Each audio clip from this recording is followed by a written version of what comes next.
Well, good morning, ladies and gentlemen, and thank you, Peter, for the introduction to Annabelle and myself. We're certainly looking forward to today as much as you all are. And in introducing the Minister, I think it's important to also support SAF's efforts here today. I know as a politician and a former Minister that when you have a very strong federation, when you have a very strong membership, then you get a lot more strength through government and through Parliament. And I trust that the vision and the commitment that SAF have today, and you all have in this room, is going to culminate in that opportunity for a 30-year food plan. Because it's interesting, we have a 30-year plan for population growth for the Greater Adelaide area, but we actually don't have a 30-year food plan. So how are we going to feed our own people? How are we going to improve our exports? All those things you'll be stretching your minds in today as you listen to some great presenters. Now, my first duty today is to introduce our Minister for Primary Industries, the Honourable Michael O'Brien. I was coming out of the ministry as Michael came into Parliament, and at that time, just for a little while, both of us had a little bit more time on our hands than we have now. So often late at night when we were sitting late, I would have a chat to Michael about what he thought about politics, the future of South Australia, and we had some really good and quite frequent discussions on that.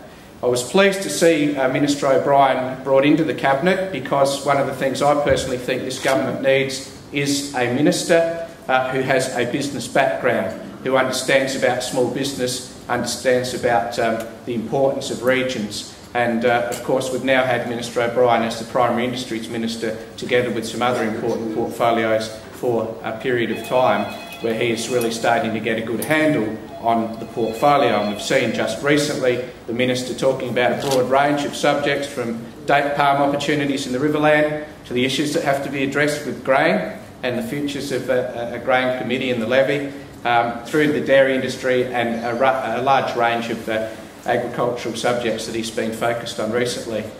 There's a fair chance, I think, that Minister O'Brien will be elevated after the 20th of October. That's my tip. And I would like to see that business acumen go further up into the Cabinet. But I hope, Minister, that you will retain primary industries, because certainly agriculture at this stage needs some stability when it comes to the understanding in Cabinet of agriculture. Michael has that understanding, and it's a great privilege to now ask the Minister to come and address us. Thank you, Minister. Thanks, Robert.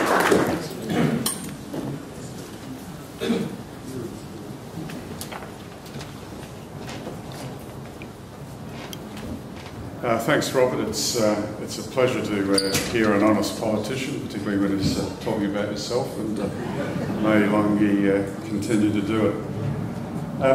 It's a great pleasure to be here today, and I won't go through the notables. They've all been listed. In fact, you're all notables by virtue of your interest in what is quite a profound subject.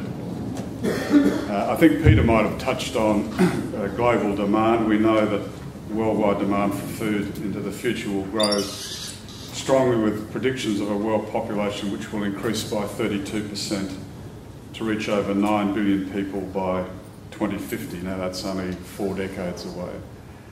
A large number of people to be fed and clothed and housed, and to be given an opportunity to enjoy the opportunities that life can offer.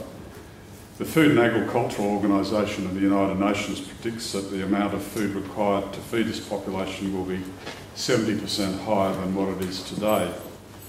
As Australia, and particularly South Australia, is a large producer and exporter of food, there should be opportunities for part of our food industry to meet this growing demand, and I'm very much of the view that the best years of Australian agriculture are actually in front of us rather than behind us, and in large part because of those opportunities are going to be emerging elsewhere in the world.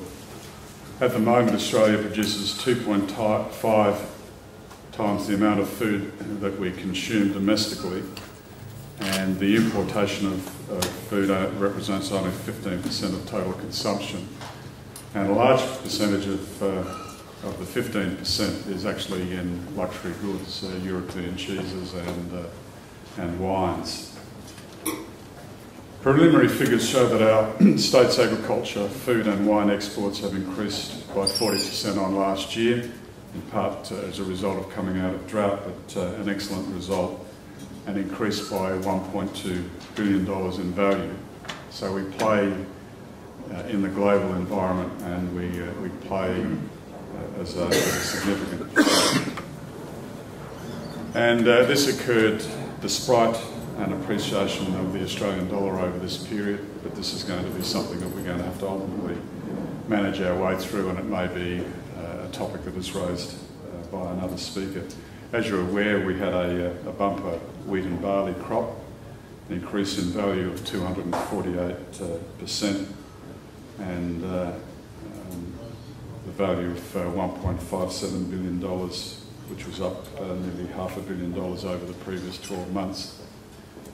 And collectively, the food industry in South Australia is worth $12.4 billion, and I think a lot of people tend to lose sight of its significance. It is the state's largest industry. Now, it may well be the Olympic Dam. It falls into second position, but I am of the view that because of the things we're going to be talking about today, we'll actually find that we go back up on top again, and I think most of us in this room understand the vagaries in the raw materials in the minerals commodity market. It is very much a boom and bust sector, and for that reason I think it would be imprudent of the state to be putting all of its eggs in that one particular basket. It's going to be a great opportunity for the state, but I think this is core business, and we ought to retain a strong focus on the agricultural sector. The challenges of current and future production of food in South Australia are many, and they are complex and in many cases interrelated, and include climate change, competition for land and water from urban encroachment, water availability and growing agricultural productivity.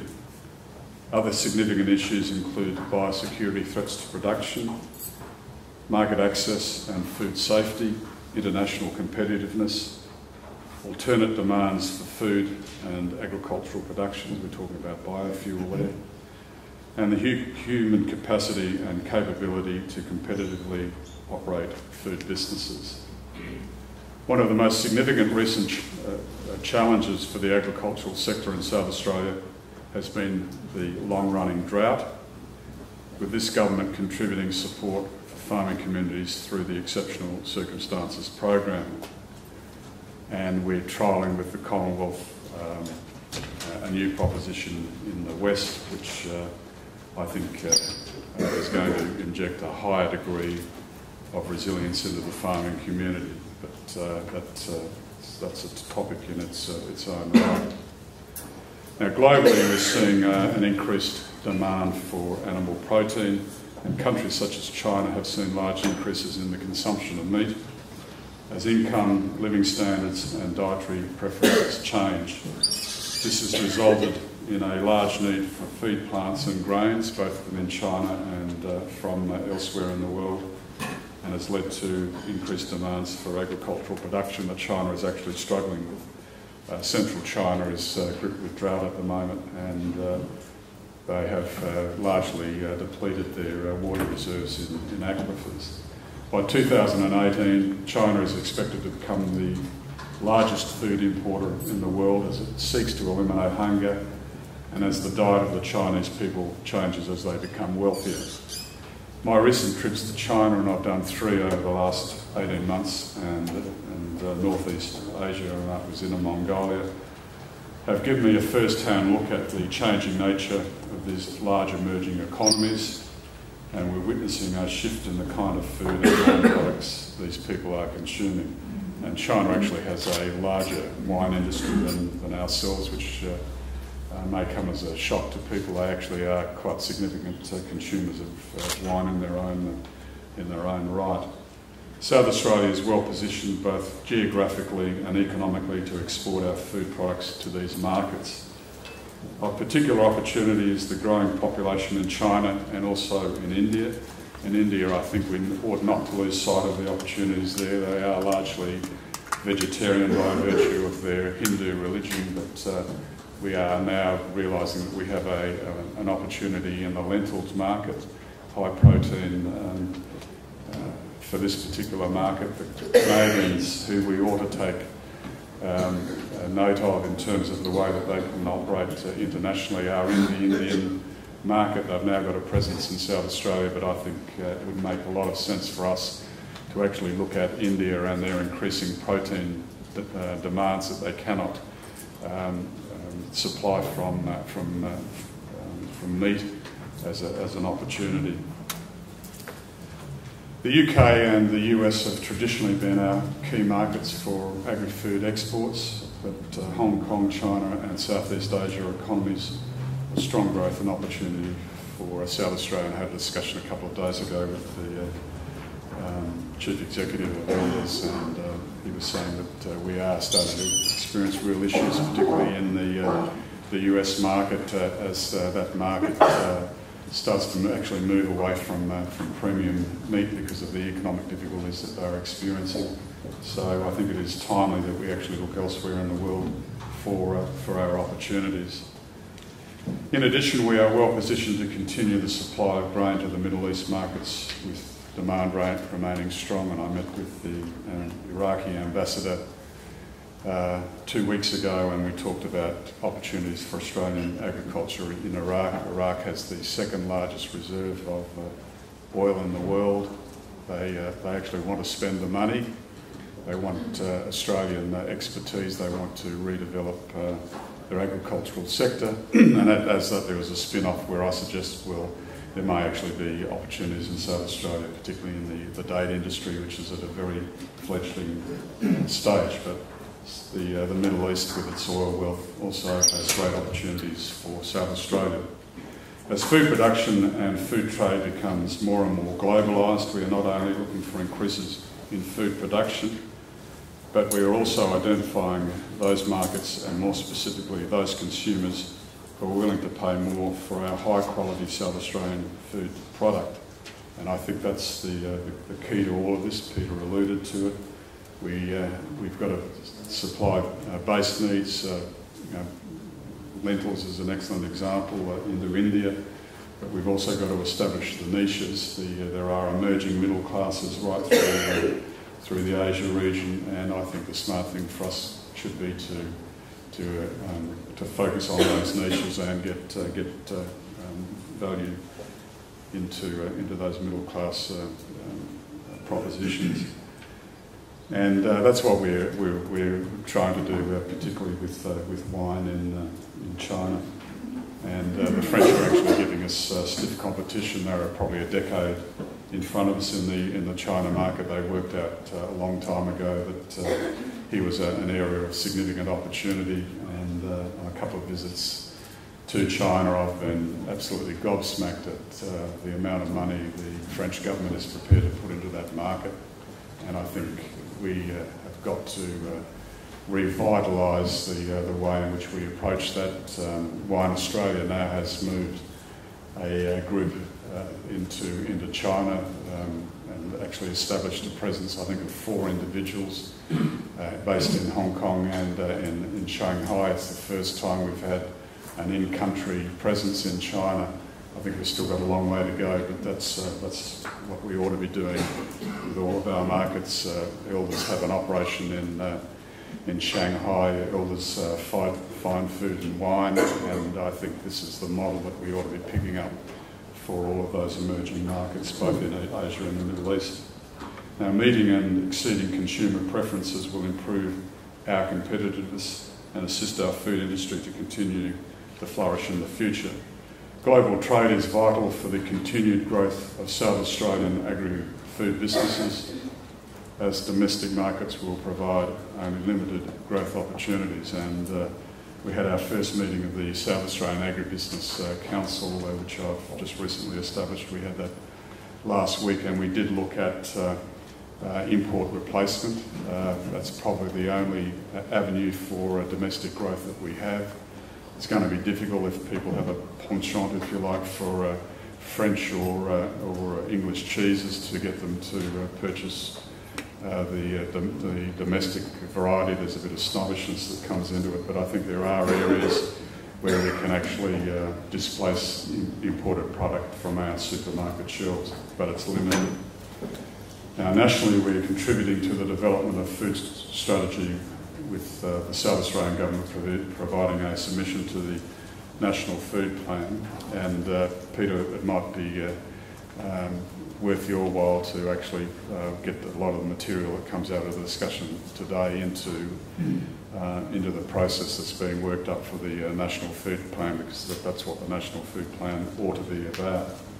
Now, central to our submission, that's the South Australians' submission, is the government's 30-year plan with the need for strategic residential planning to ensure agricultural land is protected together with our natural resources. I chaired the review of the South Australian Planning and Development System, and with that review we actually laid down more than just the skeleton, but a lot of the flesh on the 30-year plan. And at the time I called for PIRSA, who I was aware were doing work on mapping high-value agricultural land in South Australia, asked that their input go into the plan, because the last thing we want is subdivisions sprawling over high-quality agricultural land, and by that it's defined by proximity to market, soil fertility and reliability of rainfall.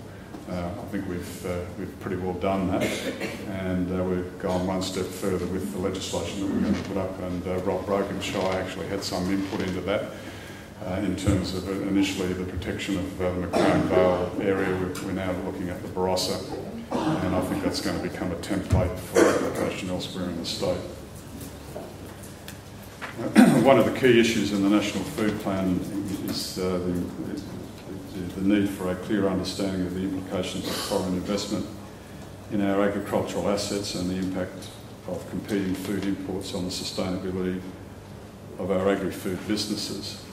Now, foreign investment is not a bad thing, except I believe when you've got, as is the case with the Chinese, you've got state-owned companies basically coming in and purchasing assets. But the joint venture proposition does have merit, and on a number of visits to trade missions to Singapore, I met with Singaporean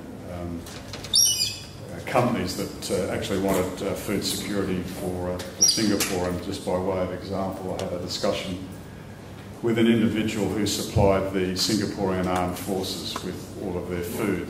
Now, being able to supply your armed forces with a reliable source of food is actually quite an important thing to be doing for national security, and he was looking to source pork, and the proposition that was put to me was that the quality of pork rose the further that you were away from the equator. And he said to me, were there any opportunities in South Australia for his company to co-venture with a South Australian company to provide the Singaporean armed forces with pork. Now, my view was that if they took a minority interest, not a majority interest, a minority, then they got the benefit of food security, of security of supply, but they were also able to inject capital to grow the business, and it would be a win-win for both parties. So my view, and I've spoken with federal ministers, is that I see some benefit with foreign investment as long as it's a minority shareholding and can lead to a better food security outcome for the participating foreign party. Now, in planning our food future, population health will be a major driver of policy development. In Australia, the increasing rates of obesity show that average consumption exceeds energy requirements, and that many of our foods are in fact energy dense with poor levels of nutrient. And this is the obesity epidemic. I think 1/3 of adult males in Australia are deemed to be overweight. So we have food that in a large number of instances the food is not what we ought to be eating. Now, this problem adds significant cost to our health and welfare system, with increasing rates of chronic disease as a result. And globally, the most acute aspect of food security is that of access by the world's poor to sufficient food to survive, and that is the paradox of all of this, that the affluent countries, we're actually eating too much and we're eating the wrong food, and elsewhere in the world we have large numbers of individuals who can't access sufficient food to ensure their survival. As increasing demand and price of food increases the viability of production, such an increase will continue to impact on those living in poverty, and we have the situation, and a large number of you may be aware of it, that we are not a significant producer of rice by international standards, but virtually everything that we produce we export. And when we went into drought, the rice industry in Australia basically ceased to operate. And this had international ramifications. Even though we are a small producer, what we actually put into the market is of sufficient quality that its withdrawal can lead to a large number of countries not having sufficient food to feed their populations. This was particularly true in some Asian countries and in Africa, and it led to food riots. And this is all on the basis of the Australian rice supply drying up. There were food riots, I think, in about 8 or 9 countries through Africa, 1 or 2 poorer countries in the Middle East, and a couple of Asian countries. And this is going to be one of the dilemmas in which we're going to have to face. It's the continuity of supply, but also keeping our production in those gross commodities like rice and wheat at a price where they're still affordable. Which leads me back to my original proposition that the real focus, I think, should be on those niches within emerging middle class populations throughout the world where they'll actually pay the premium. And Peter made that point, that it's no use producing it if you're not making money out of it. So we've got to be a bit smart about this. On the one hand, we've got to do our bit to ensure that people don't starve, but on the other hand, we want to avail ourselves of the opportunities. So with those few observations, I wish the conference well. I think it's going to be an extremely productive and thought-provoking day for all of you. So thanks very much.